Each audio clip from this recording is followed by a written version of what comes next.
Hello and welcome back to Let's Play Rogue Trader with me, Bregaton. I always have a Let's return to the ship and then return to Rycad Minoris.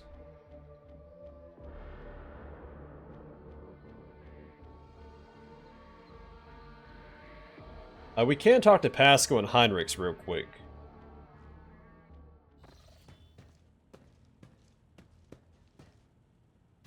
Rogue Trader. I was somewhat brusque at our first meeting, and I would like to make up for it by expressing my thanks for your assistance in the electrodynamic Cenobium. Your arrival could not have come at a better time. The interrogator offers a scant bow. Unfortunately, my personal investigation has hit a dead end. I think I will have to call upon outside resources to continue the search. You see Heinrix's expression sour at these last words. I have something to confess. I discovered some kind of chaos artifact in the Cenobium's cogitator, and I deemed it necessary to dispose of it. What? All right. All right. At the very least, the object of corruption, if that is indeed what it was, has been destroyed. This is a satisfactory outcome. Heinrix lets out a choked gasp, then pinches the bridge of his nose. There is one more thing. The Lord Inquisitor gave me this item some time ago. He must have thought it likely that I would find myself aboard this vessel sooner than he. I was instructed to deliver this device to Lady Theodora. However, given recent events, I believe I ought to present it to you. This is an elucidator, a sacred machine capable of translating the languages of remote and lost worlds into Low Gothic. It can even process Xenos languages to a certain degree. Not without infelicities, but possibly well. Heinrix reveals a small device wrapped in velvet. Be honest, Calox. Is it some kind of tracking device? Certainly not. The elucidator is such a rare and complex creation of the Omnissiah that neither I nor any of my colleagues would dream of compromising its integrity. If you wish, have your tech priests confirm that there are no listening devices inside. What do you plan to do now? I would like to offer my assistance in resolving your immediate problems. I am aware that the ship suffered considerable losses during the recent mutiny and was damaged by the cultists' actions, and you have lost many valuable officers as well. You are in a difficult situation. I am at your disposal. What do you think will become of the electrodynamic Cenobium? It all depends on the electro-priests who survived the attack. Fortunately for them, the cultists did not manage to seriously corrupt the holy site, partly thanks to the priesthood's efforts. Nevertheless, I would not be surprised if the local explorator fleet decides to audit and purge the damaged units once it hears about what has happened. I must return to my duties. Heinrix is about to say something else, when he's interrupted by the sound of a Vox signal. Someone is trying to contact you. Thank you for your time. Please consider me at your complete disposal while I am aboard your vessel. Congratulations on the victory, your lordship. The entire vessel was impatiently awaiting the news of your expedition's success. The rumors about you not simply saving the Tech Priest Monastery, but actually eliminating the source of the mutiny are spreading like wildfire. The Vox transmissions from across the world speak of nothing else. Governor Medina is expecting you at his command center to discuss matters. We're ready to depart immediately. Just give the order.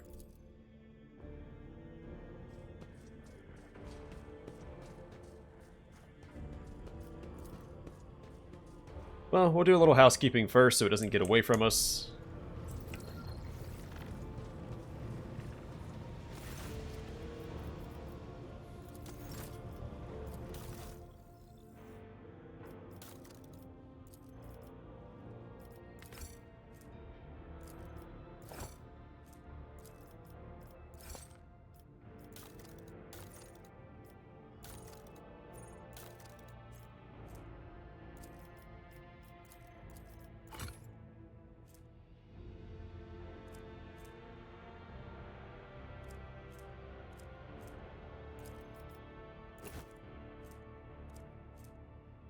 I might end up giving Heinrix a shield as well.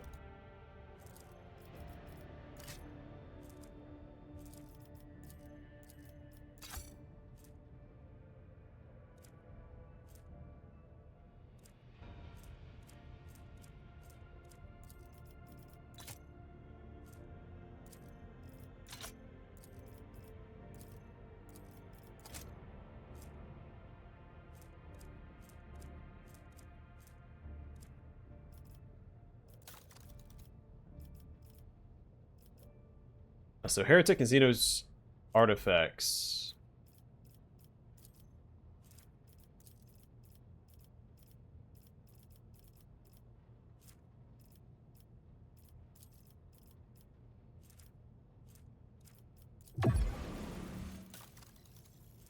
I wouldn't have enough profit factor for either one of these.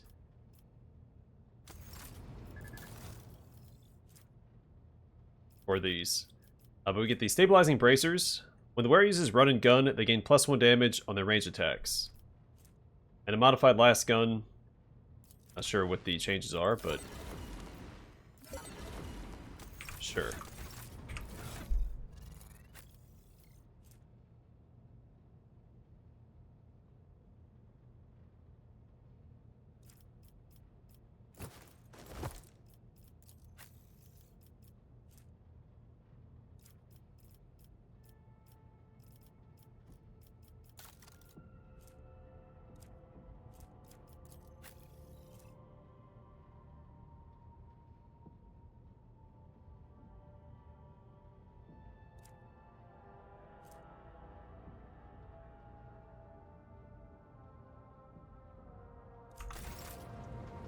Eventually, all of our attacks will be critting anyway, so I don't need a stat crit.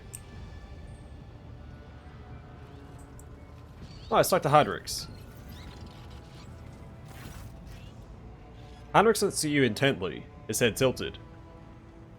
I know nothing about you, Heinrix. Can you tell me a little about yourself? I'm usually the one interested in the pasts of those around me, not the reverse.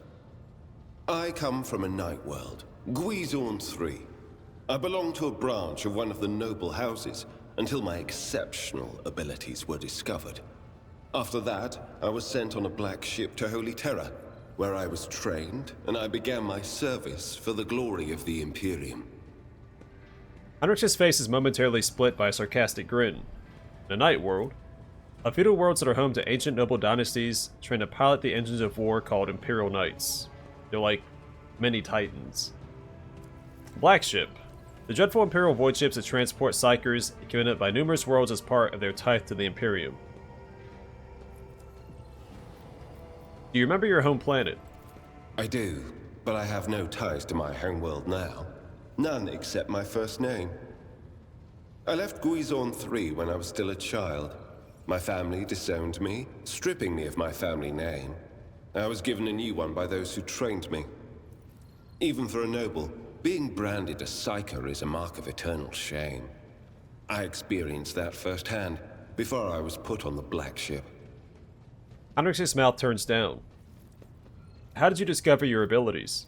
Like many psychers unaware of their curse, I found out when a strong emotional reaction triggered an involuntary response.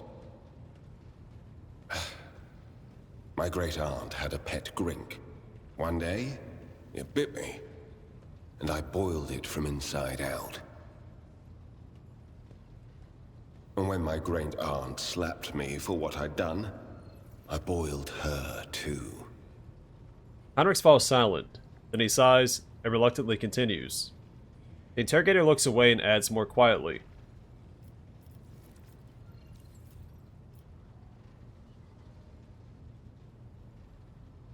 Sorcerer's powers are truly dangerous. I hope you have mastered your abilities since then. When I arrived on Holy Terra and was tested, I was found to be suitable material for becoming a sanctioned psyker, able to bend his curse to his own will. I can assure you that the adepts of the Astra Telepathica were right in their assessment. Tell me about the Black Ship. Picture a vast prison ship, filled with frightened, angry psychers who can't control their abilities and who have just lost their homes and their families. Some of them were children and adolescents like I was. Some were monstrous creatures who no longer had the right to be called human, or psychopaths who reveled in their impure powers. Heinrix is silent for so long, you begin to think that an answer will not be forthcoming. Once, when one of the miscreants broke free, those in command simply depressurized the bay and got rid of the culprit, along with the prisoners and crew tainted by him. But even after that, I heard the echo of inhuman suffering and terror that filled that part of the ship. It grieves me to recall that episode to this day. You were sent to the Inquisition straight after training. No. First, I was accorded the status of a psyker fit for service in the Imperial Guard, where I then spent several years. It was only afterward that I became an agent of the Golden Throne. Heinrix stops there, clearly not intending to elaborate further. Let's talk about something else. Heinrix nods wordlessly. How long have you served in the Inquisition? Since the day of my initiation as an acolyte. So, decades. How many real years it's been, it's hard to say. When I return from a journey through the warp, I often discover that much more or much less time has passed in real space. Heinrix shrugs. You visited many worlds during your service, I'll wager. Indeed. I have visited many of the places brought to the Emperor's light, and those sullied by the filth of the archenemy. In truth, even after all these years spent visiting the various corners of the Imperium and looking beyond its borders, I still consider the Segmentum Solar to be the greatest of all humanity's bastions. Nothing compares to the majesty of Holy Terror, the might of Mars, the grandeur of the Segment's other worlds. What duties have you been carrying out for the Inquisitor? You can't really be expecting me to answer that question, can you? The interrogator returns your look and smiles, but thanks to the expression in his ice-cold eyes, the effect is rather unnerving. For someone who's been in service for decades, you certainly look young.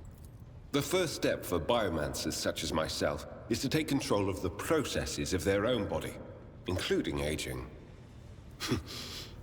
I've endured innumerable hazards in my work. If I allowed every trace of them to remain, I would look completely different today. Heinrix smiles crookedly. Let's change the subject. Gladly. You're not the Inquisitor's only acolyte, correct? Of course not. The Lord Inquisitor's entourage comprises dozens of people. The best of the best. Experts in various fields and disciplines. Some of them I know personally. Others I have never met. To be honest, I'm not even certain that the people I know are still alive. I used to work with other acolytes of the Lord Inquisitor, but in the Coronis Expanse, I have been working alone. Heinrix's expression becomes pensive. He seems to look through you to something beyond. If you're an interrogator, does that mean you hold a special position in the retinue? We are not a retinue. We are acolytes. As for your question, I am closer than anyone else to the one I call my personal teacher. The Lord Inquisitor deemed me worthy of undertaking the most important and sensitive tasks requiring the attention of agents of the Golden Throne. Wandering among the stars without family or friends, don't you get lonely? I rarely have the time or the opportunity to think about it. Heinrix shrugs vaguely. Are there other acolytes in the Coronis Expanse? The interrogator narrows his eyes at you and releases a disappointed sigh. After several seconds of silence, you realize that you'll not be getting an answer. Let's talk about something else. Such as? What can you do as a psyker? The Lord Inquisitor was most insistent that I master the discipline of Santic Demonology. I use my faith and my power to crush the enemies of the Imperium. Servants of Chaos tremble at the sound of the Emperor's name, uttered by my lips. I am also a skilled biomancer. I can manipulate bodily processes. Sometimes I resort to those skills in the course of my work, when it is necessary to make the subject of an interrogation more cooperative. I must take my leave. Heinrix politely inclines his head in response.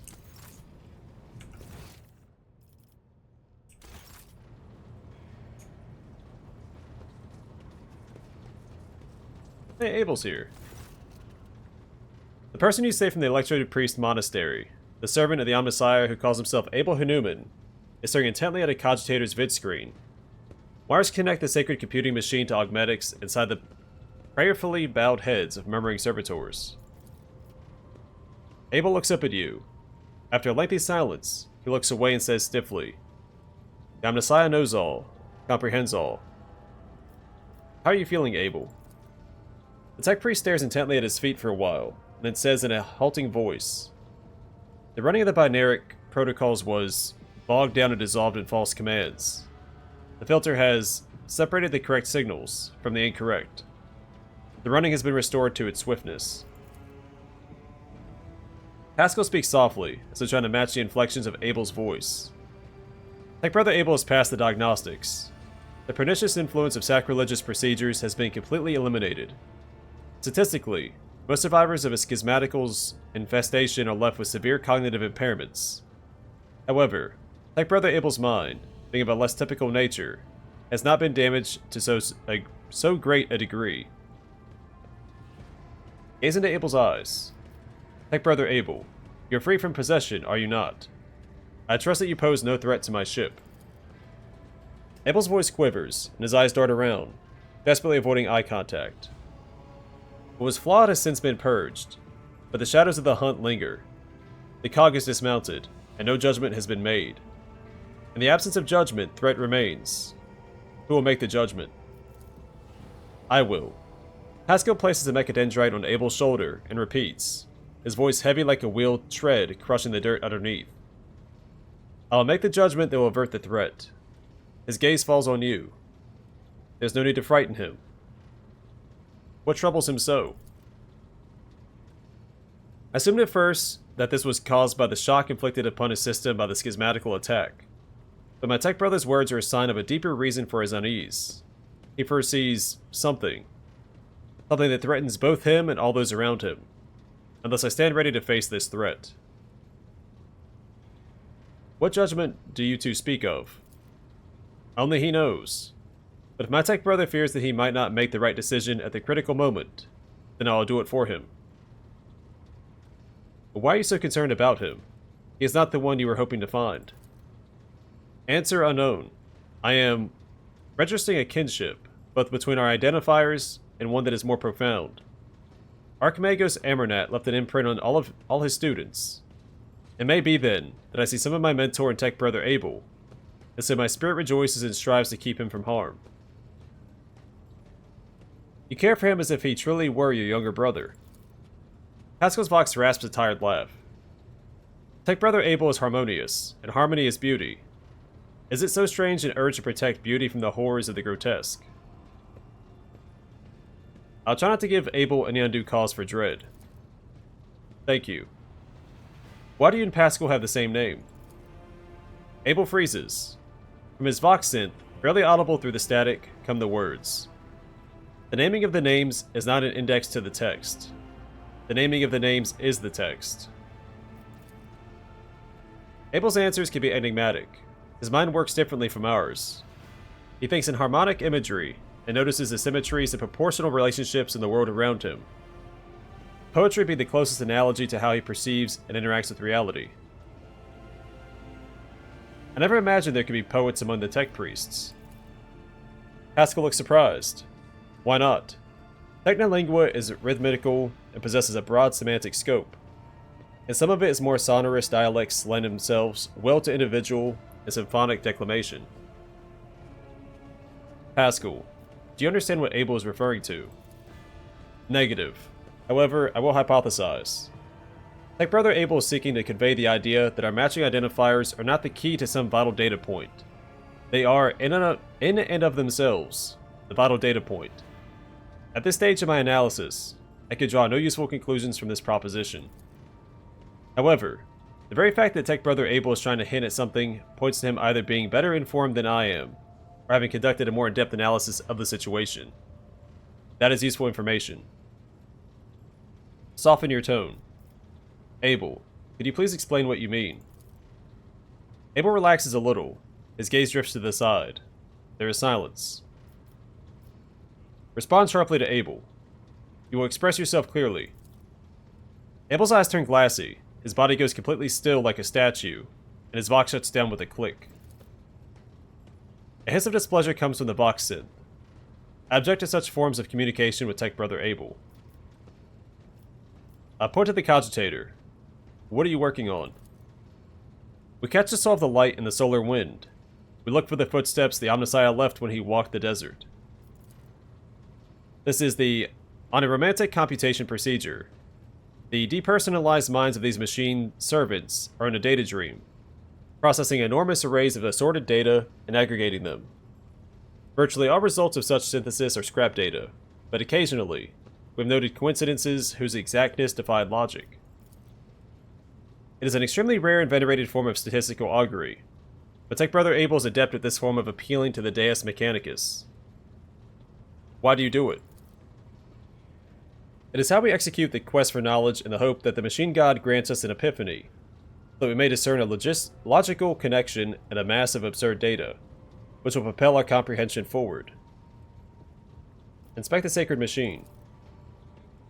The hair has been removed from the servitors' heads.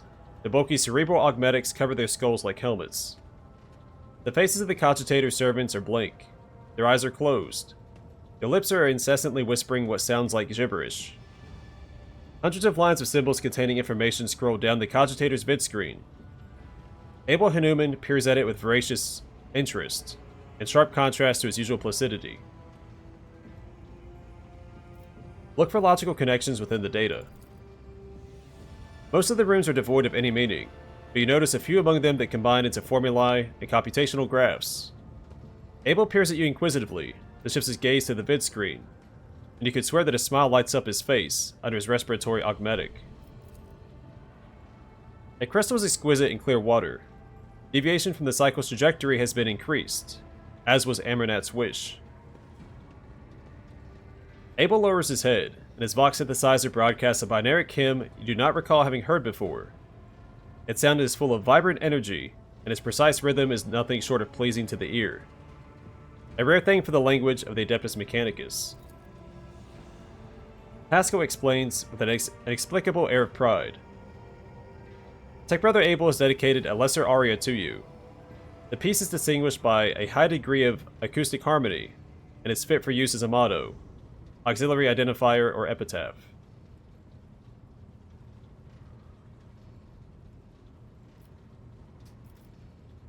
A bow to Abel. I thank you for the generous gift. The gift is disproportionate, but it does signify a personal affinity. My interest in this subject has been exhausted. Abel goes back to intently watching the calculations, his eyes alight with curiosity. Turn to Pasqal. Did you hear what Abel said? It seems we have contributed to Amernat's design, and deviated from the cycle. What does that mean for you? A low guttural sound rises from the depths of Pascal's Vox synth, as though the planet's tectonic plates are shifting and crushing each other. The mighty rumble brings forth words imbued with power. We follow a path charted by a great mind, but that path leads to dark places. The cycle has the advantage of predictability. Abandoning it will plunge the collective into a perilous space of uncertainty, which will inevitably lead to disasters and the risk of universal annihilation. The doctrine of discontinuing the cycle may herald good things to come, or may be a death sentence. Only the Omnissiah knows all, and comprehends all. Others are mere prophets who interpret his wisdom, as far as their own comprehension permits.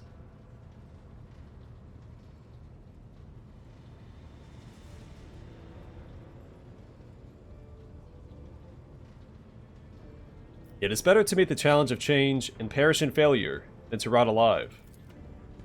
The statement is true. The annihilation promised by stagnation is inevitable. Annihilation in the course of a crisis of change is merely probable. And meekly waiting for the foretold decline is shameful and constitutes a betrayal of the quest for knowledge. The tone of thundering profundity drains from Pascal's Vox, giving way to his familiar sibilance. I must take my leave. Abel immediately looks away, as if he has lost all interest in you, but then his Vox crackles, barely audibly. I am glad to see you. So I killed Abel my first time playing through the game. Did not have this conversation at all because he died. Abel acknowledges your arrival with an attentive gaze, but does not utter a word. Beyond the Messiah knows all, comprehends all. Pasqal, shrouded in his crimson robe, greets you with a soft voice synthesized by the Vox system. The mechadendrites growing out of the tech priest's back swivel in your direction, as if examining you with curiosity. I want to know the truth about you. The request is approved. I did conceal certain information. I was a student of Archmagos Amanat, but I committed an act of betrayal after he deviated from sacred dogma. The mechadendrites coil around the tech priest's chest and shoulders, as if trying to protect him. What did Amanat do? He fell into schism and challenged the sacred boundaries of knowledge. The blessed Amanat claimed the limits of what is permitted must be expanded, because by refusing to explore certain law, we find ourselves in contempt of the seventh universal law. Comprehension is the key to all things. Universal laws. The sacred commandments observed by all followers of the cult Mechanicus. My mentor put forth a thesis claiming that we have stagnated, that ritual is now nothing but a cage for souls and false worship of the Omnissiah. He sought to break the cycle of mindless repetition because he saw the inevitable demise of our faith and all humanity at the end of it. Certain aspects of the Imperium have indeed ossified. His argument sounds reasonable. This statement is false. My mentor's words sound like heresy. Limits were established because it is dangerous to venture beyond. Each step past them could lead to a bloody slaughter, but the blessed Amanat was not afraid. How did you betray Amanat? The teachings of the blessed Amanat spread, and word of it reached the conclave of the Cognizance fleet. They recognized his teachings as tech heresy. Many tech priests suddenly vanished or were subjected to servo penance for minor transgressions. The students of Amanat, whose number included many enlightened and respected tech priests, resisted. My prognosis showed that our most likely future was a schism and a fratricidal war that would destroy the Cognizance fleet. That was when I headed to the Conclave. I confessed and handed the information about my mentor's research over to the Conclave. Brazen anthematic studies of the Forbidden Law. The Conclave could use that data to summon Archmagos Amanat to stand trial and compel him to repent on pain of excommunicate traitoris. His subsequent fate is unknown to me. You acted as a loyal son of the Imperium should. I pray that the Omnissiah grants us wisdom to overcome the dialectic differences that divide us. The Vox system emits a painful crunch, like the sound of snapping bone. So why did he go to Rykad Minoris? I was summoned there by a message that was encrypted with the blessed Amanat's personal code, and could be interpreted in several ways. One thing was certain. We were in danger, and I had to go to Rykad Minoris. The tech priest named Abel. Who is he? Assessing his personality is difficult. The spirit of Brother Abel is different from that of most people. Tech comrades of the Cog call such persons quiet ones. He possesses significant intellect, but shuns communication. So far, I have not been able to determine why Abel summoned me to Rykad Minoris, how he is related to the blessed Amanat, or why he bears the same name as me.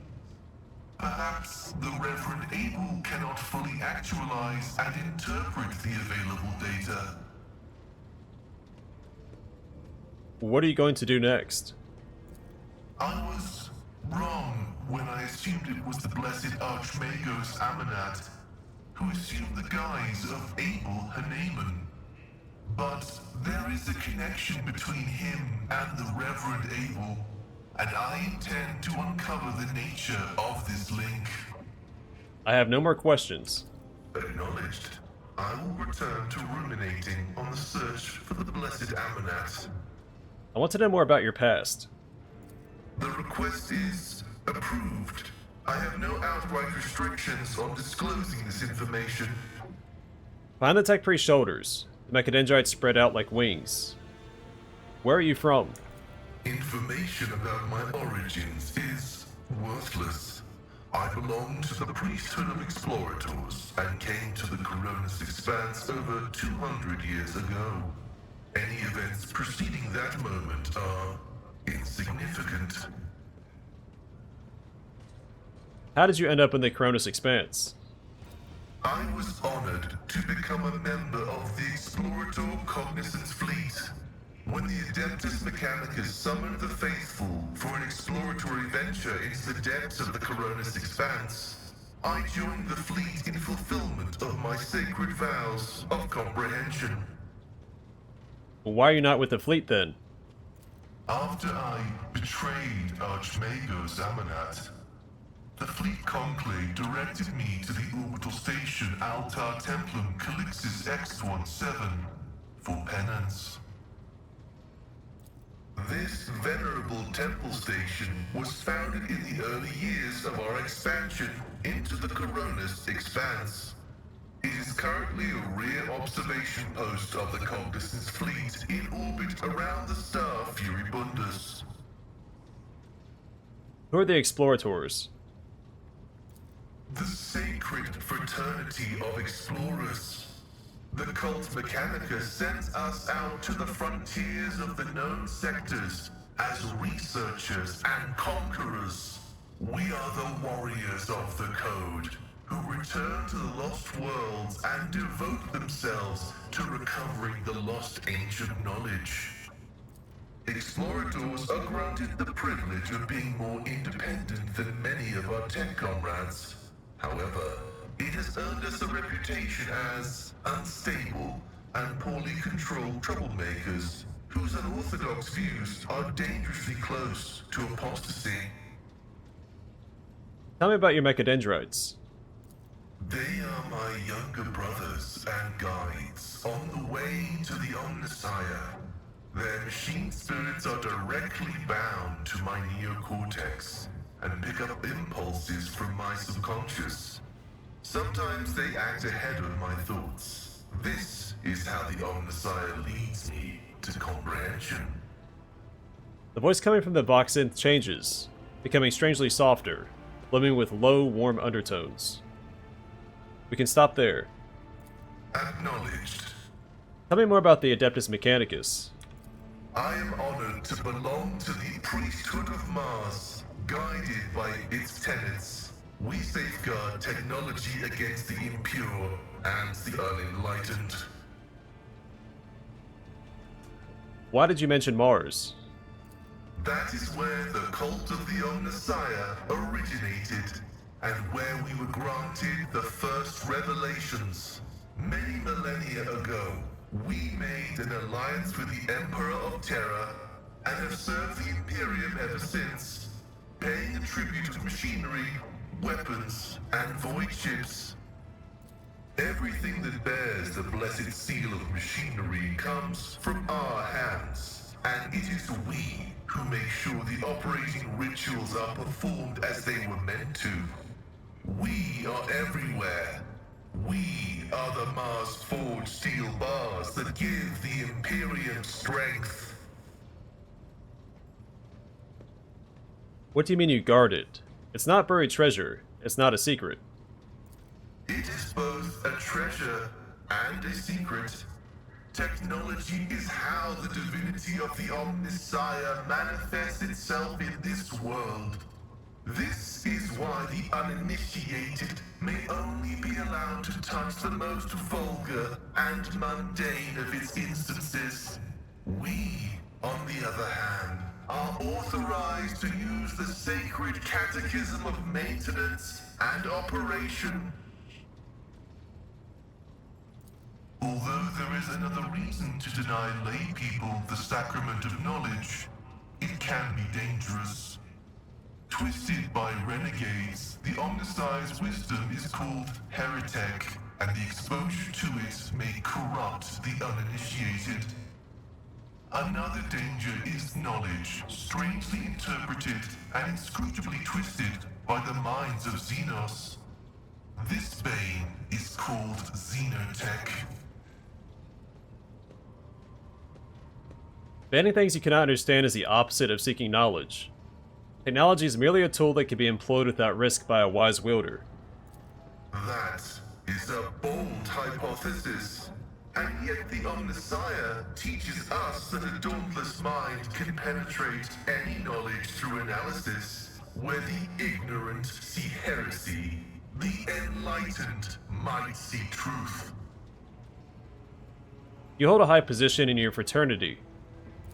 This electu indicates that I am a Magos, who has mastered the sacraments of many spheres of knowledge, and has the right to conduct services in a forged cathedral. Pasqal exposes his wrist. The glowing green threads of an electric tattoo run under the pale skin that has long forgotten the taste of sunlight. What is the Omnissiah, in your understanding? He is the divine mechanism, the maker of technology. The universe was made to resemble a mechanical marvel because the Omnissiah rules over it. Knowledge is the highest form that he uses to manifest in the world. For now. Someday, he will come to this world in the absolute fullness of his splendor. The Adeptus Mechanicus worshipped the Emperor. He is the earthly manifestation of the Omnissiah, who brought humanity into the light of divine grace. What is behind the Adeptus Mechanicus' enthusiasm for replacing flesh with augmentations? Organic tissue is an imperfect replica of the machine, transient and vulnerable. Metal is more stable, more effective, and more durable. Flesh speak is flawed next to binaric language. Meat begets weakness, it softens the mind and undermines discipline. But you can replace metal when it wears down. In addition, a machine is a supreme form of knowledge, and by assuming mechanical form, we become closer to the Omnissiah. However, like all things sacred, our augmentations must not be defiled by the eyes of the ignorant, which is why we reveal only the crudest of tools, while holier mechanisms remain concealed beneath our crimson robes. I am curious to see your augmentations. The right to witness the miracle of flesh being fused with holy metal is granted only to those who have ascended to the rank of initiate. However, your lofty status of rogue trader allows me to make a partial exception and reveal my sacred stigmata. Pasqal reverently parts the robe's scarlet folds on his chest. You see emaciated white meat, gnawed through by metallic shunts and flexible wires. Blood runs through transparent pipes, enriched with the nutrients required by the pallid flesh. The sight of a body transformed into an appendage to an incredibly complex mechanism built using unfathomably ancient blueprints is mesmerizing. Every component of this machine serves the dual purpose of preserving life in Pascal's fragile flesh, preventing all threats to his well-being. Now, Messiah has been generous to you. His creation is keeping you safe from death. The Omnissiah has been generous to you too. He has granted you understanding.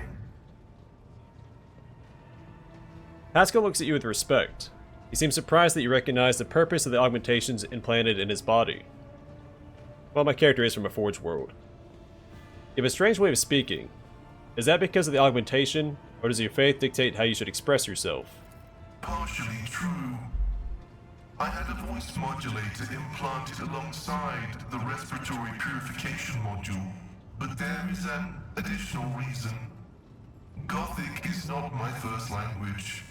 I am used to thinking and making statements in lingua technis. The binaric language is more informative, more ergonomic, and less prone to misinterpretation. I have no more questions. Acknowledged. I must take my leave.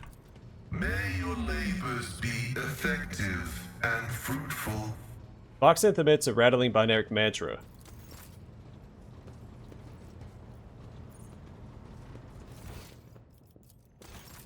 Alright, well I'm going to call it here, and next time we'll return to Rycat Minoris and report our great success. But for now, thanks for watching, and hope to see you guys in the next one.